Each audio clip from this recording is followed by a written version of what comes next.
Hi friends, welcome to my channel. మీనాక్షిని తీసుకువచ్చి తను నా భార్య, అవనికి కన్న తండ్రి నేనే అంటూ అందరి ముందు నిజాన్ని బయటపెట్టిన చక్రధర్. నిజంగానే చక్రధర్ మారిపోయి అవని తన కన్న కూతురని అందరి ముందు బయట పెట్టాడా? ఏం జరిగింది అనేది ఈ వీడియోలో తెలుసుకుందాం. అవనిని చంపడానికి ఇక రౌడీకైతే తాగిన మత్తులో తన ఫోటోని పంపించేస్తాడు చక్రధర్. అప్పుడు ఇక రౌడీ అయితే అవనిని చంపడానికి మరొక రౌడీకి ఆ ఫోటోనైతే పంపిస్తాడు. నువ్వు చంపాల్సిన క్యాండిడేట్ అక్కడే ఉన్నాడు, నీకు ఫోటోని పంపించాను అంటూ ఇక ఆ డ్రైవర్కి అయితే ఫోటోని పంపిస్తాడు. ఇక ఆ ఫోటోలో ఉన్నది ఎవరో కాదు, చక్రధర్. రోడ్డు మీద ఫోన్లో మాట్లాడుతూ ఉన్న చక్రధర్నైతే ఇక రౌడీ అయితే చూస్తాడు. చూసి నా ఎదురుగానే ఉన్నాడన్నా, ఇక వాణ్ణి లేపేస్తాను అని ఫోన్ పెట్టేస్తాడు. ఈలోగా అవని అయితే వాళ్ళ అమ్మ కోసం వెతుక్కుంటూ వచ్చి చక్రధర్ని అయితే చూస్తుంది. అయితే నన్ను ఇక్కడికి రమ్మంది చక్రధర్ అయ్యుంటాడు అని అనుకుంటూ ఉండేలోగా ఆ వెహికల్ అయితే చక్రధర్ని గుద్దబోతూ ఉంటుంది. అప్పుడు ఇక అవని అయితే చక్రధర్ని కాపాడుతుంది. తన తలకి అలాగే చక్రధర్కి కూడా తలకి బాగా గాయమవుతుండటంతో అతన్ని హాస్పిటల్కి తీసుకువెళ్తుంది. అవనికి కట్టు కడతారు. చక్రధర్కి బ్లడ్ బాగా పోయిందని చెప్పడంతో అప్పుడే అవని అయితే మా ఇద్దరిది సేమ్ ఒకటే బ్లడ్ గ్రూప్ డాక్టర్, నేను బ్లడ్ ఇస్తాను అని తన తండ్రికి అవని అయితే ఇక బ్లడ్ అయితే ఇస్తుంది. ఇక అవని అయితే తన తండ్రిని అలా చూస్తూ ఉంటుంది. ఇంతలో ఇక చక్రధర్కి స్పృహ అయితే వస్తుంది. స్పృహ వచ్చిన తర్వాత ఏమైంది నాకు అని అంటూ ఉంటే, మీకు యాక్సిడెంట్ అయితే ఆ అమ్మాయి కాపాడి మిమ్మల్ని ఇక్కడికి తీసుకువచ్చింది అని అంటూ అవనినైతే చూపిస్తాడు. అప్పుడే నా ఫోన్ ఎక్కడా అని అడుగుతూ ఉంటాడు చక్రధర్. ఇక ఫోన్ అయితే డాక్టర్ అయితే ఇస్తాడు. ఫోన్ ఇచ్చిన తర్వాత అప్పుడే తన ఫోన్లో చూసుకుంటాడు చక్రధర్. అయితే అవని ఫోటో బదులు తన ఫోటోని రౌడీకి పంపించడంతో ఆ యాక్సిడెంట్ చేసి తనని చంపాలని రౌడీ అనుకున్నాడని, అందుకే ఇలా జరిగిందని చక్రధర్ అయితే తెలుసుకుంటాడు. మిమ్మల్ని సరైన సమయానికి ప్రాణాలకి తెగించి ఆ అమ్మాయి ఇక్కడికి తీసుకువచ్చింది. తను మిమ్మల్ని కాపాడకపోతే ఈ పాటికి మీకు ఏమై ఉండేదో. తన బ్లడ్ గ్రూపు మీది కూడా ఒకటే అవడంతో తనే బ్లడ్ కూడా ఇచ్చింది అని అంటూ డాక్టర్ అయితే అవనిని చూపించి చెప్తాడు. నువ్వు నన్ను కాపాడావా అని అంటూ ఉంటాడు చక్రధర్. అప్పుడే ఇక అవని అయితే ఇలా అంటూ ఉంటుంది, నీ చావు మేము ఎప్పుడూ కూడా కోరుకోలేదు. కేవలం మా అమ్మకి భర్తగా నువ్వు గుర్తుగా ఉండాలని, గుర్తింపు పొందాలని అనుకున్నాము.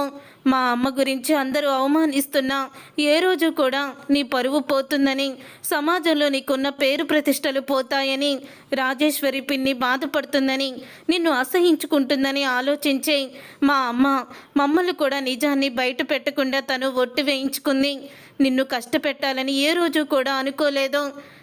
నిన్ను కేవలం మా అమ్మ భర్తగా గుర్తింపు ఇవ్వమని అడిగాను తప్ప ఇంకోటి మేము ఆశించలేదు అని అంటూ ఉంటుంది.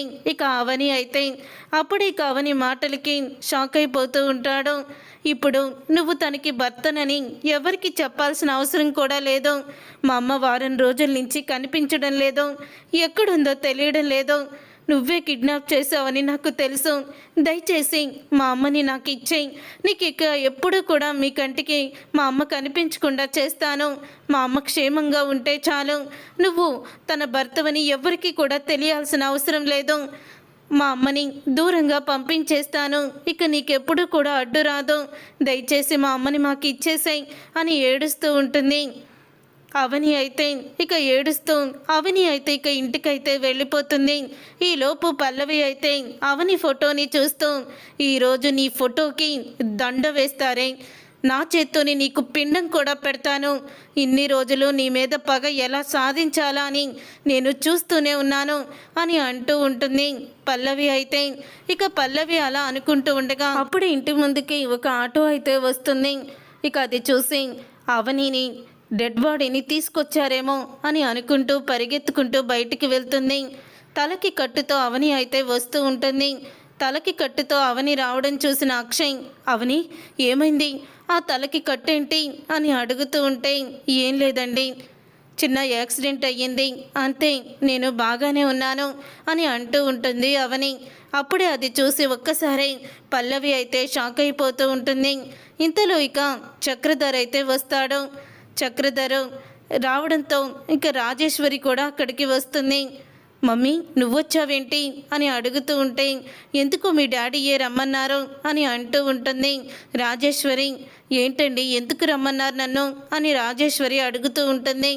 అప్పుడే ఇక చెప్తాను డాడీ, తలకి ఆ కట్టేంటి డాడీ అని అనగానే, అవునండి ఆ తలకి కట్టేంటి అని అడుగుతూ ఉంటుంది.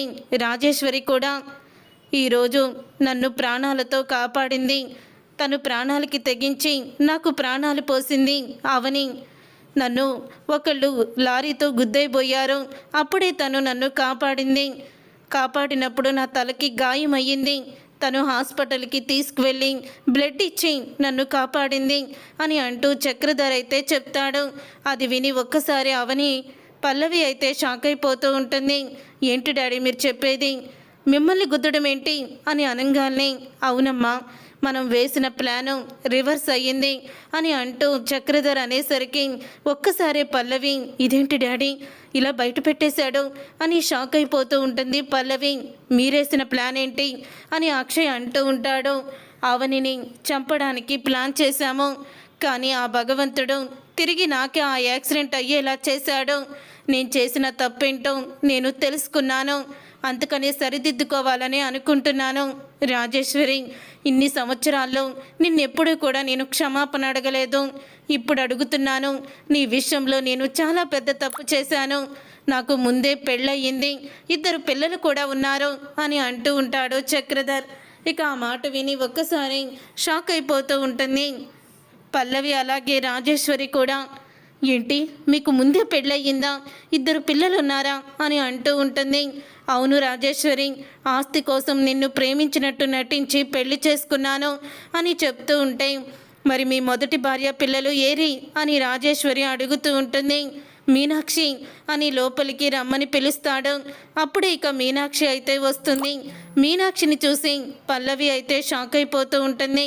అప్పుడే ఇక పల్లవి అయితే, డాడీ ఏం చేస్తున్నావు అని అనగానే, లేదు పల్లవి, ఇన్ని రోజులు కూడా రాక్షసుల్లా ప్రవర్తించాను, రాజేంద్ర ప్రసాద్ లాంటి గొప్ప వ్యక్తికి అన్యాయం చేశాను, ఈ ఇంటికి నేను చెడు చేశాను, కానీ ఇప్పుడు అవని నా కళ్ళు తెరిపించింది, నేను ఎంత దుర్మార్గుణ్ణని తెలిసినా సరే నన్ను కాపాడిందంటే తను ఎంత గొప్పదో చూడు అని అంటూ ఉంటాడు చక్రధర్ అయితే.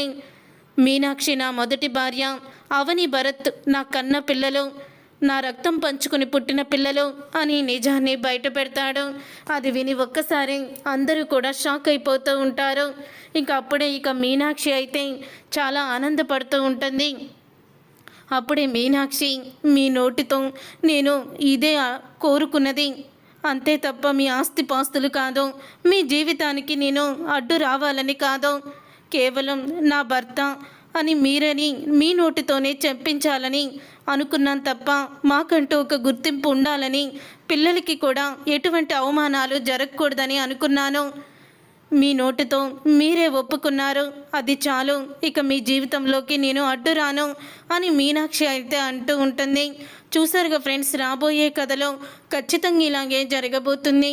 మరి ఇలాగే జరగాలని మీరైతే కోరుకుంటున్నారా? అయితే వీడియోని తప్పకుండా లైక్ చేసి ఛానల్ని సబ్స్క్రైబ్ చేసుకొని పక్కనే ఉన్న గంట సింబల్పై ఆల్ని క్లిక్ చేయండి. అప్పుడే మేము పెట్టే ప్రతి వీడియో మీరు మిస్ కాకుండా చూసేవచ్చు.